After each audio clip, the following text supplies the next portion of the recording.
Red book రాజ్యాంగం అనేది అమల్లో ఉన్నది అనేది ఆయన మళ్ళీ రిపీటెడ్గా చెప్పాల్సిన అవసరం లేదు. అది అమల్లో ఉంది. చాలా మంది మీద అన్యాయంగా అక్రమంగా కేసులు పెడుతున్నారు. అన్యాయంగా అక్రమంగా జైల్లో నిర్బంధిస్తున్నారు. We don't care all these things. నేను చాలా సందర్భాల్లో చెప్పా, ఈ తిరుపతిలోనే చెప్పా, ముఖ్యంగా లోకేష్ రెడ్ బుక్కి మా కుక్క కూడా భయపడదని. మేము భయపడటానికి సిద్ధంగా లేవు. జైలుల్లో పెట్టుకుంటాడో, లేక దొంగ కేసులు పెట్టుకుంటాడో, లేకపోతే పోలీసుల చేత కొట్టిస్తాడో, దేనికైనా సిద్ధపడే రాజకీయాల్లో ఉన్నాం లోకేష్ అని గుర్తుపెట్టుకోమని మనం చేస్తున్నా.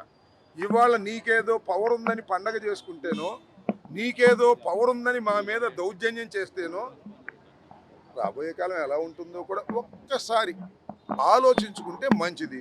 నాకు ఆలోచన జ్ఞానమే లేదు. నా రెడ్ బుక్ ఉంది, నా దగ్గర పోలీసులు ఉన్నారు, ఎంతకైనా తెగిస్తాను, ఎన్ని అక్రమ కేసులైనా పెడతాను, ఎంతమందినైనా జైల్లో పెడతాను అని నువ్వు భావిస్తే దీనికి ప్రతిఫలం లోకేష్ అనుభవించక తప్పదు రాబోయే కాలంలో. ఇవాళ్లతోనే పని అయిపోలేదు. ఇళ్ళగానే పండగ అయిపోయిందా? పండగ చాలా ఉందిగా. చాలా పండగలు ఉన్నాయి, చాలా పండగలు వస్తాయని కూడా ఈ సందర్భంగా నేను చెప్పదలుచుకున్నాను. కాబట్టి Lokesh is a immatured politician. అతనికి కక్ష సాధించడం తప్ప రాష్ట్ర అభివృద్ధి తెలియదు. కక్ష సాధించే క్రమంలోనే అతను తన గొయ్యి తాను తవ్వుకుంటున్నాడని నా అభిప్రాయం. వెనక్కి చూసుకొని ఆలోచించేటటువంటి జ్ఞానం కూడా అతనికి లేదు. అధికార మదంతో ఉన్నాడు. అధికార మదం శాశ్వతంగా ఎవరికి ఉండదు. మా అమ్మని అవమానించారు. వాళ్ళు అమ్మని అవమానించింది ఎవరో నాకు తెలియదు ఇంతవరకు. నా మీద కూడా అన్నారుగా శాసనసభలో అవమానించారని. చెప్పమంటున్నా, శాసనసభ రికార్డ్స్ తీసుకురండి, శాసనసభలో చూడండి. వాళ్ళ అమ్మగారిని ఎక్కడో ఎవరో అవమానిస్తే తప్పేది, దాన్ని మేము కాదంటలా. శాసనసభలోనే అంబటి రాంబాబే అవమానించాడని బావురుమని ఏడ్చారు. చూపించమంటున్నా నేను. అనవసరంగా అన్యాయంగా వారి తల్లిగారిని దూషించడం కానీ, వారి తల్లిగారిని అవమానించడం కానీ నేను ఎప్పుడు చెయ్యలేదని కూడా చెప్తున్నా. ఇప్పటికి చెబుతున్నా, అప్పుడు చెప్పా, ఎప్పుడు చెబుతా. నేను అవమానించినట్టుగా ఏదైనా ఉంటే చూపించమని అడుగుతా ఉన్నా. ఊరికినే మా తల్లిని అవమానించారు, మా నాన్నను జైల్లో పెట్టారు అంటే మీ నాన్న జైల్లో పెడితే కనపడంలో జైల్లో పెడతావా? మీ నాన్న ఒక నేరంలో జైలుకి వెళ్ళాడు, 53 రోజుల తర్వాత బెయిల్ వచ్చింది. అందువల్ల ఇవాళ కనపడడంలా జైల్లో పెడతాను, జోగి రమేష్ని జైల్లో పెడతాను, చెవిరెడ్డి భాస్కర్ రెడ్డిని జైల్లో పెడతాను, వైఎస్ఆర్ కాంగ్రెస్ పార్టీ కార్యకర్తల్ని నాయకుల్ని అందరిలో జైల్లో పెడతాను. పెట్టుకో, ఏమైంది? జైల్లో పెడితే చచ్చిపోతామేంటి? జైల్లో పెడితే రామా బయటికి? మీ నాన్న రాలేదా?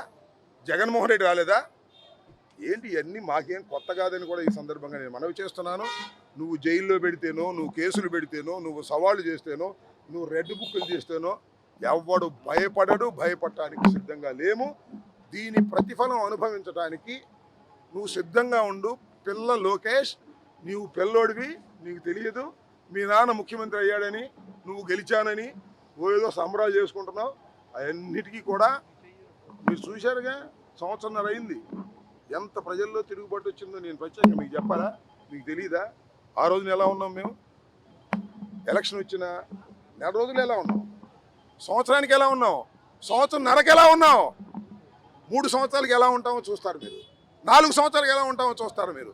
దేదీప్యమానంగా ద్విగుణీకృతంగా జగన్మోహన్ రెడ్డి గారి మీద క్రేజ్ పెరుగుతూ ఉన్నది. అరే తప్పు చేశామే, అన్యాయంగా కూటమికి ఓటు వేశామే, కూటమికి ఓటు వేసినందుకు కక్షలు కార్పణ్యాలు తప్ప ఏ అభివృద్ధి లేదే, ఏ సంక్షేమ కార్యక్రమాలు సక్రమంగా అమలు చేయటం లేదే అని ప్రజలు రిపెంటెన్స్ వస్తున్నారు. ప్రజలు పునరాలోచనతో వస్తున్నారు. లేకపోతే ఏంటండి, జగన్మోహన్ రెడ్డి బయటికి వెళ్తే అంతంతమంది జనం వచ్చి ఏముందని జగన్మోహన్ రెడ్డి దగ్గర పవర్ ఉందా? సంతకానికి విలువ ఉందా? ఏమీ లేదు. ఆయన చేసిన గొప్ప పనుల వల్ల ఆ మహానుభావుణ్ణి మనం ఓడించుకున్నామనేటువంటి బాధతో దుగ్ధతో ఆయన ఎక్కడికి వెళ్తే అక్కడ వేలాది లక్షలాది మంది ప్రజలు వస్తున్నారంటే అర్థం చేసుకుసావండి. మీ దుంపదెగ, మీ గొయ్యి మీరు తవ్వుకోకండి అని చెప్పదలుచుకున్నా.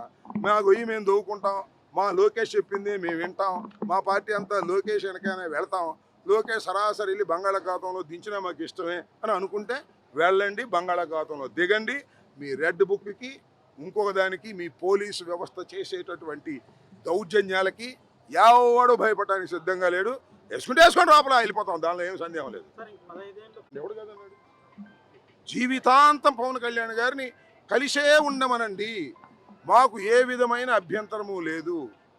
కలిసి ఉంటేనే మంచిదని మేము అనుకుంటాం. కలిసి ఉంటే కలదు సుఖం వాళ్ళకి కాదు మాకు.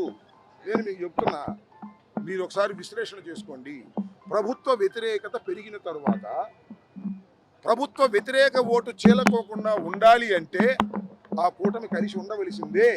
ఉంటేనే ప్రయోజనం. వాళ్ళు కలవడం వల్ల అప్పుడు ప్రయోజనమైంది వాళ్ళకి. ఎందుకంటే మా యాంటీ ఎస్టాబ్లిష్మెంట్ చీలకోకుండా మొత్తం వాళ్ళకే పడింది, వాళ్ళ యాంటీ ఎస్టాబ్లిష్మెంట్ కూడా చీలకోకుండా మొత్తం మాకే పడుతుంది. కలిసి ఉంటేనే ఈజీగా గెలుస్తాము అని నేను అనుకుంటున్నాను. పవన్ కళ్యాణ్ గారు బహుశా అగ్రిమెంట్ రాసినట్టున్నాడు 15 సంవత్సరాలు. 15 సంవత్సరాలకే కాదు, మొత్తం జీవితాంతం కలిసిమెలిసి ఉండండి ఆయన, మాకేం అభ్యంతరం, మాకేం అభ్యంతరం లేదు.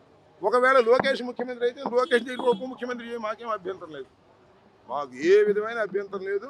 నేను వాళ్ళ దగ్గరే కలిసి ఉంటాను, అక్కడే పడి ఉంటాను అనుకుంటే మాకేం అభ్యంతరం లేదు. నేను అడుగుతా ఉన్నా, అయ్యా పవన్ కళ్యాణ్ గారు, మేము పోరాట యోధులు అన్నారు, అన్యాయం జరిగితే సహించమన్నారు. శాసనసభలో బాలకృష్ణ గారు మీ అన్నగారిని అవమానిస్తే మాట్లాడలేదే. 15 సంవత్సరాలు కలిసి ఉంది, మాకేమీ అభ్యంతరం లేదు. అయ్యా పవన్ కళ్యాణ్ గారు, నీకు ఓటేసిన వాళ్ళు నువ్వు చెబితే నమ్మి కాపులందరూ ఓటేశారు కదా చంద్రబాబు నాయుడు గారికి.